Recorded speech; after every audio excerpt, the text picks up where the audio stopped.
Hello everyone, this is Jim Carroll together with Eric Rattay for another Acumatica Day in the Life series. Today we're going to focus on requisitions and bids.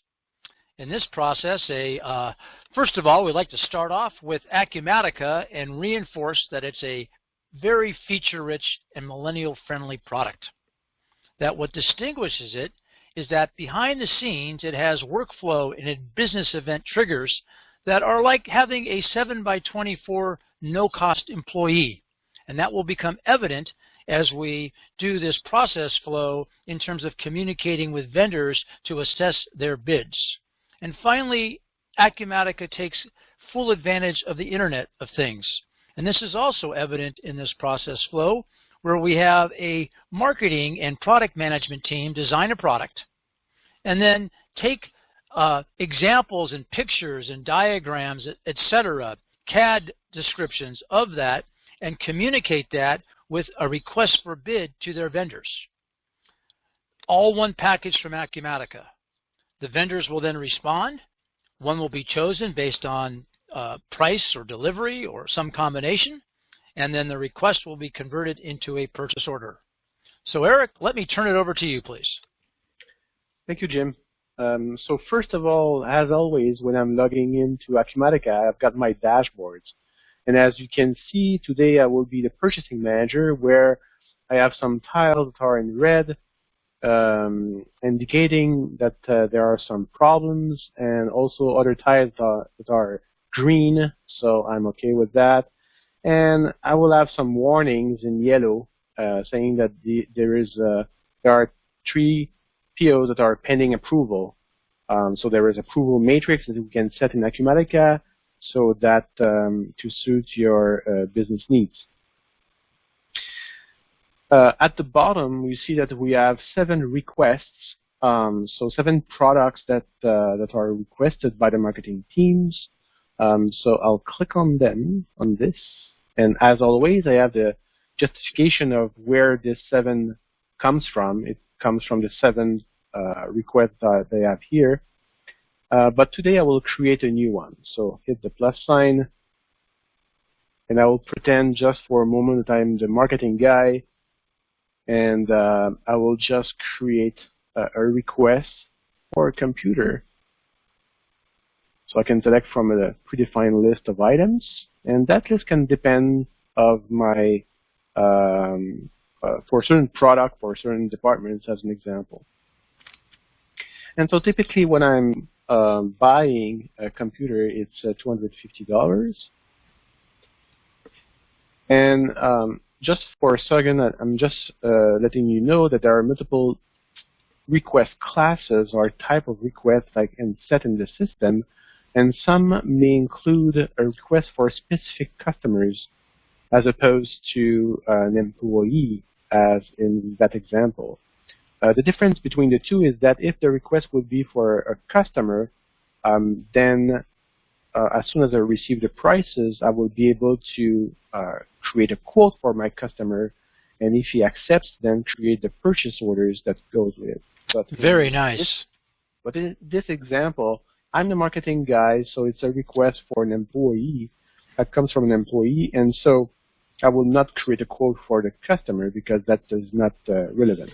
So now we're just going to warehouse the product when we receive it, more or less, and then ship it to whoever buys it. Exactly. Okay. I can attach with that request some files, and this is very easy. I can simply take any files I have on my desktop, such as a PDF, a picture, or anything. So this could even be a CAD drawing, as an example, if someone needed to look at the engineering details, if there was a contract manufacturer quoting on this. Of course, and I can even, from the file menu, just scan. So it will start my scanner, my printer scanner that I have, and just upload this file as a PDF. And I have other options as well.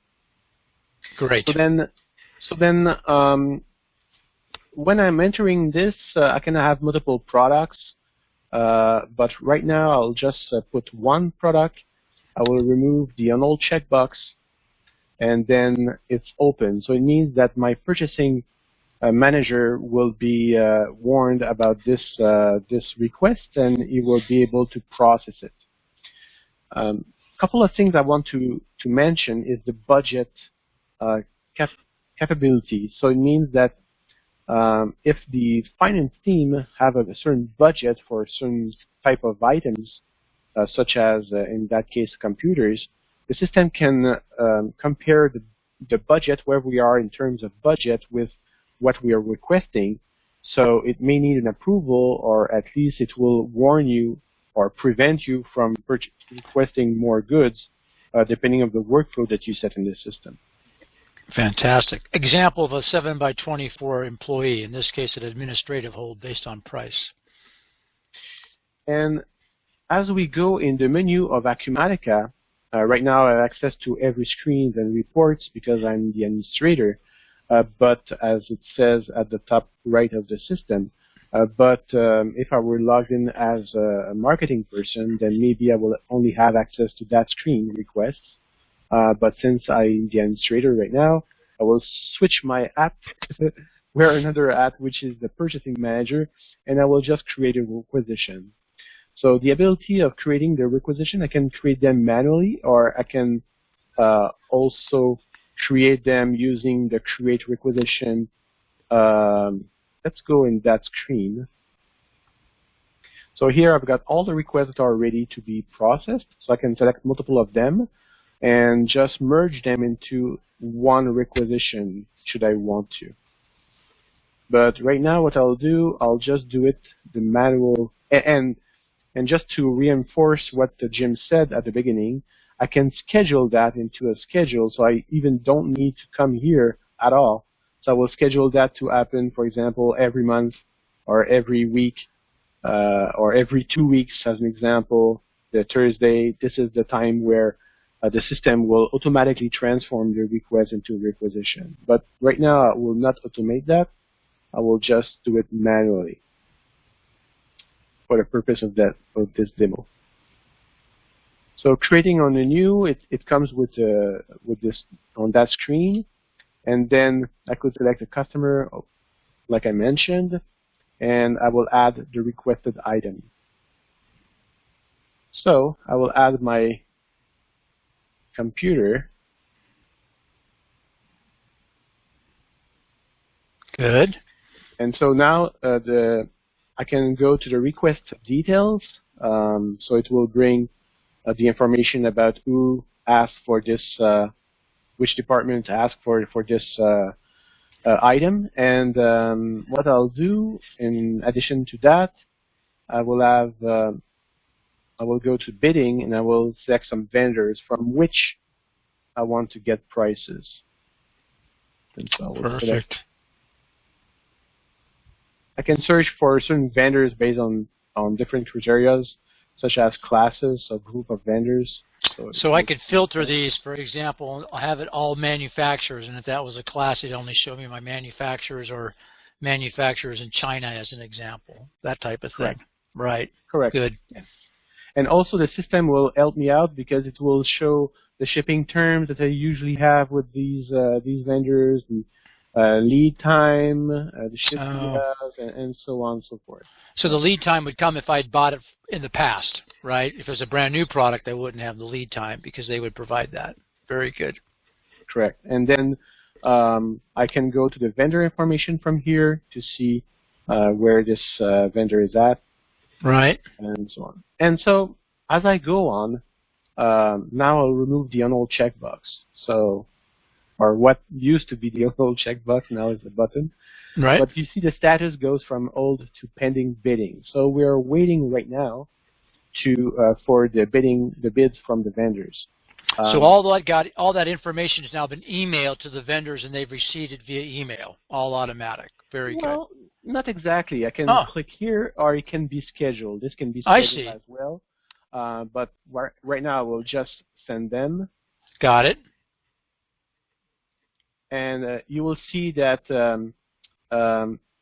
this vendor, we don't have the email address, so therefore it cannot be sent. So there is a warning here, but the other two have checkboxes. So what I'll do, I'll just remove this one. Very good. and we'll go on without this one. Next time that he wants to bid to something, he will provide his email address. There you go. And obviously that can be easily changed too, but not for this bet. Of course. No. All right.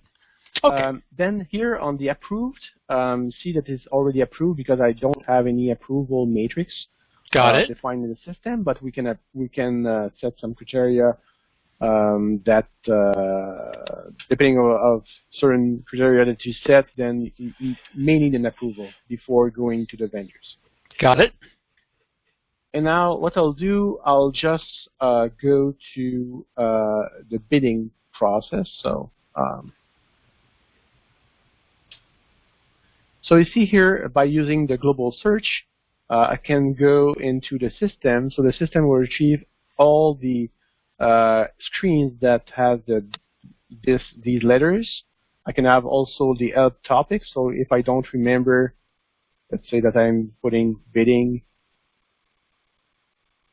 then I can go to help topics that talks about bidding. I can also have like the transactions in the system. So the requisitions that are already in the system about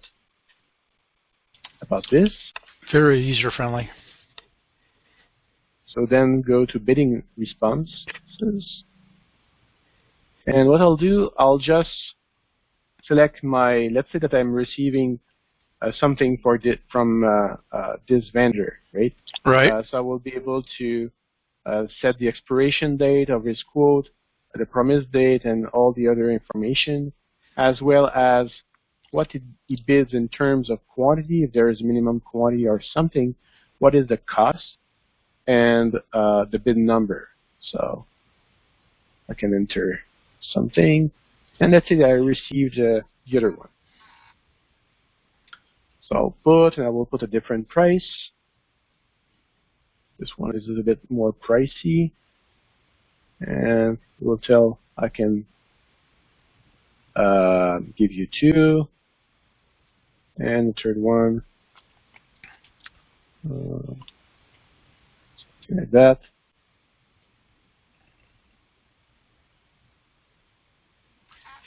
And with this information now, I can compare the responses. So I have a screen to do that.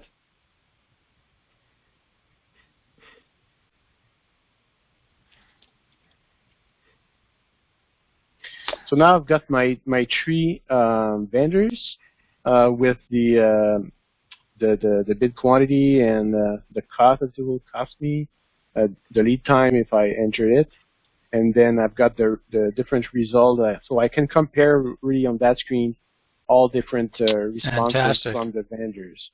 So what I'll do, I'll just update the result. So updating the result, what it means is it will select the vendor. And I can still change the answers here at this point. Not the answers, but the responses. And what I'll do, I'll just update the result. And to update the result, by default, the system will select the less expensive vendor, but you can select another vendor manually should you want to, based on other criteria such as delivery or other criteria. Got it. So by completing the bidding, then if I go back to my requisition, back, now the status is open. So it means that we're ready to proceed. So as a matter of fact here, the system selected the AA vendor. Right. And so I can create the order. C has on the toolbar, Acumatica always offering me to go to the next step. From that screen, which is the create orders. It creates orders because it could create also the sales order if we go from a particular customer and then create a quote and all that good workflow that I explained earlier. But let me just see. So now I'm creating I've got the bid, I accepted the bid, and now I'm creating the purchase order to send back to the contract manufacturer, the vendor, to provide the goods. And if there is anything wrong, then the system will warn me. So in that case, for example, the A vendor, the usage of this vendor is not allowed for that company. Right. So what I would do then, I can put back on hold and then select another vendor because this vendor is restricted. So you've got some restrictions and that type of thing, again, to Right. utilize Acumatica to filter the rules, so to speak, so that mistakes aren't made. Fantastic. So the system will prevent you from doing things that are not allowed to do. Exactly. And so the system created the PO for me, and right from that requisition, I can navigate to the PO, so open the PO, which is now pending approval. So there is multiple approvals at different stages during the process that may or may not be required, depending on the criteria that you set in the system. So, example, if the purchase order was over $50,000, it would have to go to the general manager, and over $100,000 maybe to the owner or something like that. Perfect. And I also seen that you can have multiple approvers. So, for example, an approver for the project that is related to that item that we are purchasing or related department, and another approver for the purchasing manager depending on the amount, and so on and so forth. So you can have different so a PO can be approved by multiple people. Okay, and then you track the PO. Now, just a quick question, moving back to the bid process. When the vendor responds, they'll respond with the data in terms of the price and delivery. Can they also provide and send back their own drawings or notes or commentary, and then that would go to the request, and then from the request would flow to the purchase order? So we can send them drawings, and they can send us drawings back, as an example. Yes, that is also possible. Just before I go back to the requisition, from the PO, you can always see where this comes from. So it comes from the requisition number 6, so you can click and go back to the requisition. And same thing from the requisition, you can go to the PO that has been generated. Nice. But yes, to answer your question, every time you see a little paperclip, it means that you can have something attached at the line level, at the top level, and also the system will track. You see here the activities. So when I sent the notifications to the vendors, these are the notifications that the vendor received. Or the emails that I sent from one click of a button. So if you had a back and forth and they asked, well, like a manufacturer, is it this, do I use this raw material or that raw material, questions like that, that correspondence would be tracked. Very good. Yeah, exactly. So inbound and outbound emails would be tracked in that. So everything is at one place. All the communication about this requisition, everything is there. So you don't have to search in multiple screens to find what you're looking for. And you see here this is the email that was automatically sent. Right. And you can see at the top the PDF that was sent to the person. Very good. And you have the same thing on the receipt back from the vendor if they attach something. I like it. All right. Correct. And that completes the workflow. Very, very powerful. Thank you, Eric, and thank you for watching another one of our Day in the Life series. Look for more. Thanks again.